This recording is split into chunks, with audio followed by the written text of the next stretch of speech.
Welcome back, criminophiles, to another episode of Homicide Cases. I'm your host, Misfit.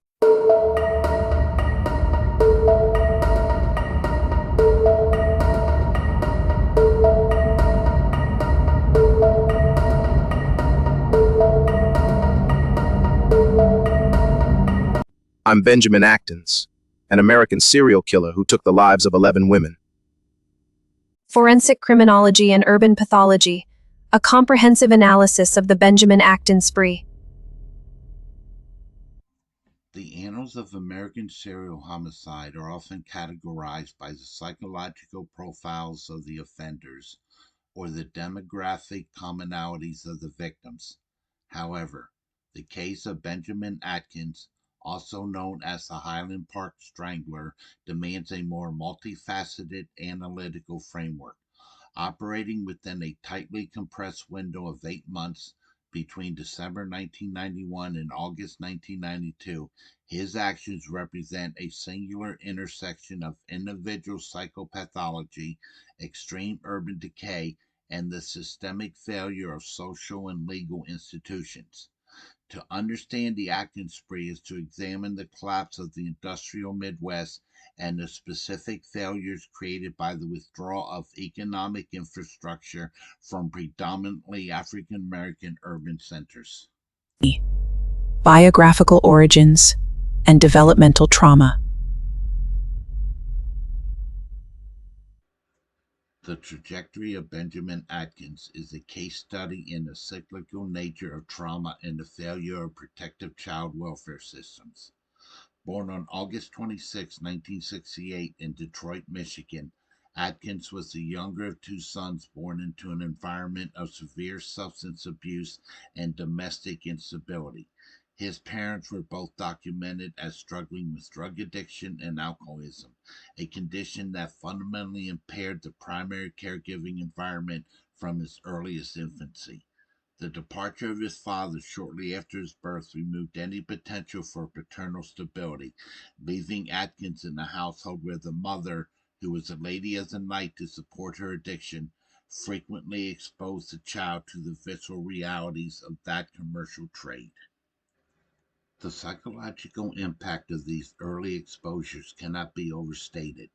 Criminological analysis suggests that Atkins' later targeting of sex workers was a displacement of the resentment and trauma he felt towards his mother. His mother's eventual abandonment of him in 1970, when he was only 2 years old, led to his placement in the state orphanage system. Rather than providing a corrective environment, the orphanage became a site of further victimization. Atkins reported being physically assaulted by peers and, most critically, being molested by an orphanage employee at the age of 10. These formative experiences of powerlessness and violation are frequently cited in the development of mission-oriented or power-assertive serial offenders who seek to reclaim agency through the victimization of others.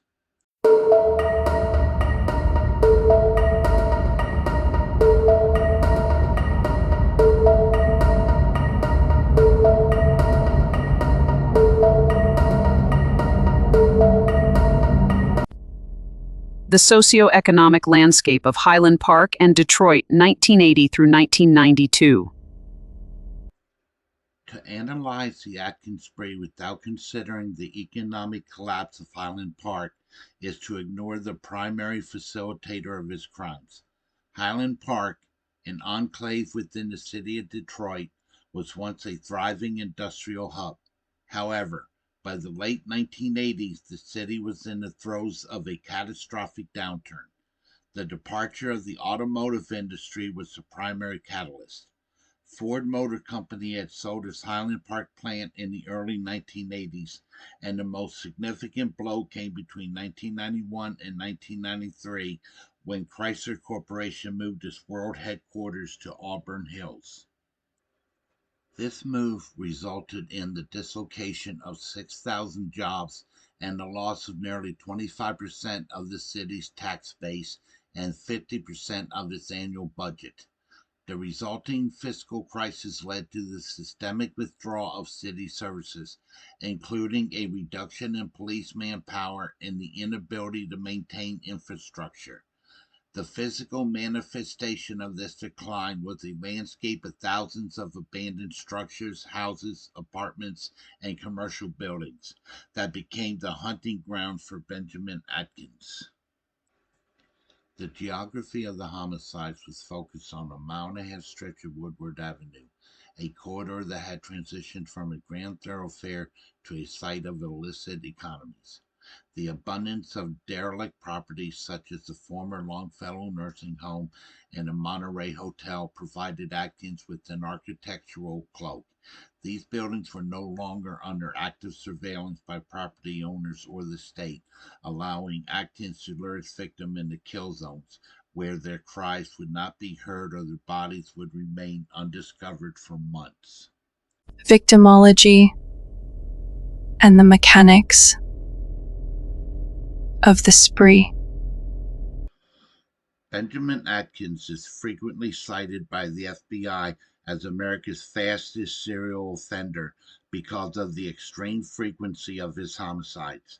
Between December 14, 1991 and August 21, 1992, he took the life of 11 women, a rate of violence that reflects a near total lack of cooling off periods often seen in more controlled serial offenders. Atkins' victim selection was strategic. He targeted women who were invisible to the broader societal gaze, those struggling with addiction, poverty, and the necessity of sex work. By choosing victims from these marginalized groups, Atkins relied on the systemic biases of the era, where the disappearance of a woman from Highland Park was often treated with less urgency than a disappearance from a more affluent suburb. Chronological reconstruction of the homicides.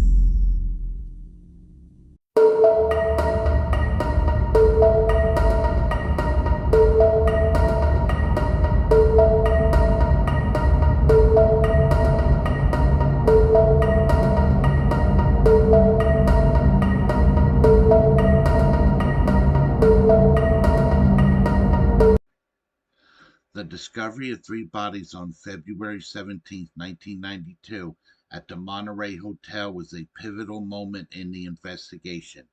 Each woman was located in a separate room, suggesting that Atkins used the hotel as a semi-permanent site for his predatory activities. This cluster of victims forced law enforcement to acknowledge the presence of a serial offender, leading to the eventual formation of a multi-agency task force. The survival of Darlene Saunders and the failure of early intervention.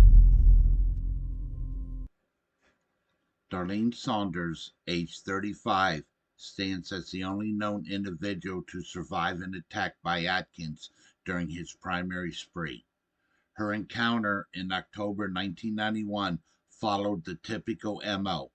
Atkins lured her into a vacant restaurant on Woodward Avenue under the guise of payment for sex.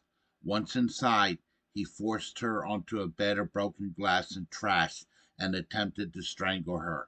Her survival was the result of physical resistance and the fortuitous appearance of a passerby, which caused Atkins to flee. Despite Saunders' attempt to alert authorities, the institutional response was delayed. She flagged down the police car in March 1992, months after the attack. Even more egregious was an arrest of Atkins in late January 1992 after 4 bodies had already been found in an abandoned building. Because investigators lacked sufficient physical evidence to link him to the specific homicides at the time, he was released, allowing him to kill several more women before his final capture in August. This sequence illustrates the limitations of reactive policing in an environment where forensics and interdepartmental data sharing was not yet integrated. Investigative breakthrough and forensic evidence. The apprehension of Benjamin Atkins was ultimately the result of traditional street detective work augmented by new forensic technology. Following his identification by Darlene Saunders during a police ride-along on August 20th, 1992, Atkins was arrested on charges related to her assault. During the subsequent 12-hour interrogation, investigators utilized the psychological profile compiled by the FBI to pressure Atkins into a confession. Atkins initially attempted to deflect suspicion by claiming he was homosexual, a strategy intended to undermine the sexual assault motive presumed by the police. However, once confronted with the specific details of the crime scenes and the profile of a mission-oriented killer fueled by misogyny, Atkins provided a comprehensive confession. He not only admitted to the 11 homicides, but provided specific descriptions of the victim's attire and led police to two more women which had not yet been discovered. The role of physical evidence in People v. Atkins. While the confession was substantial, the prosecution's case was bolstered by forensic markers that were becoming increasingly definitive in the early 1990s. The case of People v. Benjamin Atkins, number 176793, highlighted two critical pieces of physical evidence. The trial court's decision to join 12 separate files for a single trial was the subject of legal appeal. The defense argued that this joinder was prejudicial, but the appellate court ruled that the crimes were linked by a distinct criminal signature or modus operandi.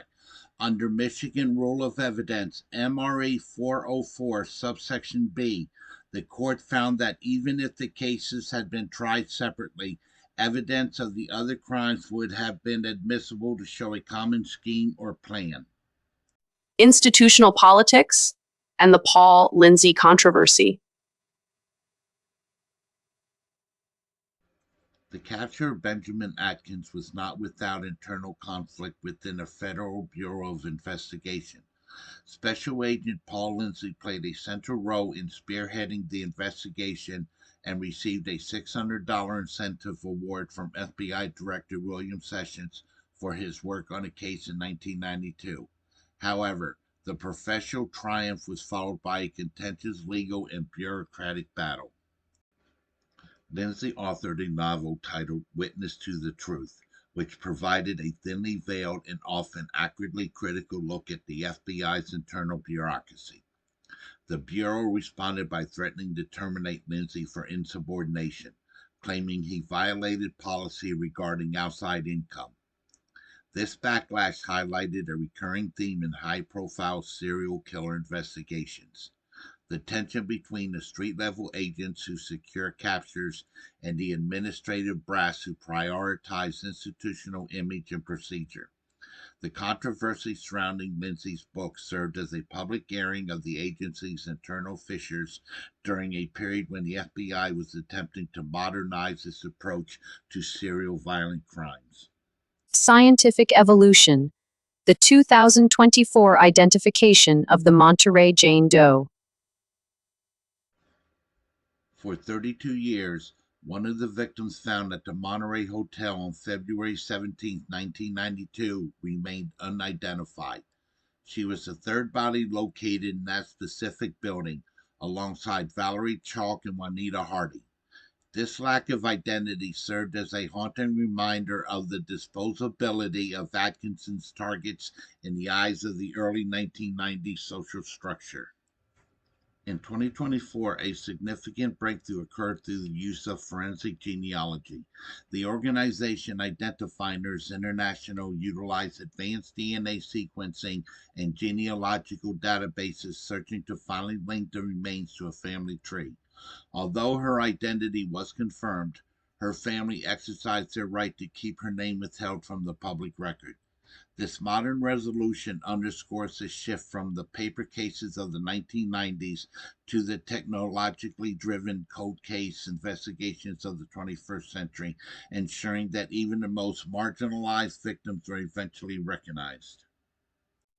legal outcome and the passing of Benjamin Atkins.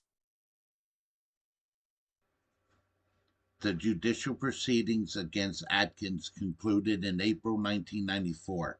After a 4-month trial and 3 days of jury deliberations, Atkins was found guilty of 22 counts of first-degree homicide and 1 count of first-degree criminal sexual conduct.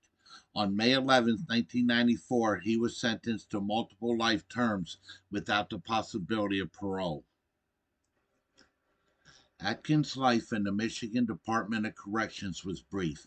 He died on September 17, 1997, at the age of 29, at the Charles Igler Reception and Guidance Center in Jackson, Michigan. The cause of death was complications from AIDS. His death at a young age, only 5 years after his arrest, precluded the possibility of lengthy appeals or further revelations regarding potential undiscovered victims.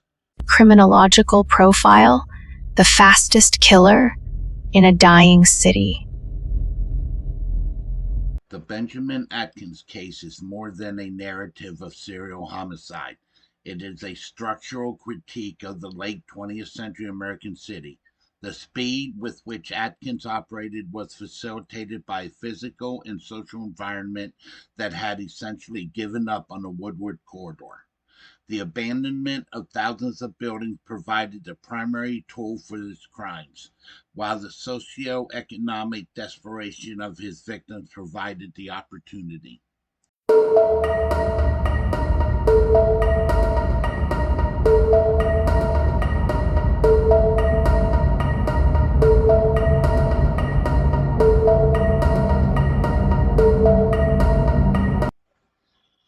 In conclusion, the Woodward Corridor spree remains a definitive example of how marginalized populations become the primary targets for rapid-fire serial predators. The eventual capture of Atkins required a convergence of eyewitness bravery from Darlene Saunders, focused psychological profiling from the FBI, and the then novel application of DNA technology. The 2024 identification of his final anonymous victim provides a closing chapter to a saga defined by urban tragedy and the slow, often painful progress of forensic justice. The case stands as a warning of the lethal consequences that arise when economic divestment creates dark corners where violence can proliferate unchecked. That's the story of my short and troubled life as I face my final judgment. And that concludes another episode of Homicide Cases as I close the file on Benjamin Atkins. Join me next time where I will be opening the file on Joseph Atkins. Thanks for watching. If this is your kind of content, then please give me a like and follow. It will help me keep this series going. This is Misfit signing off, and as always, stay safe.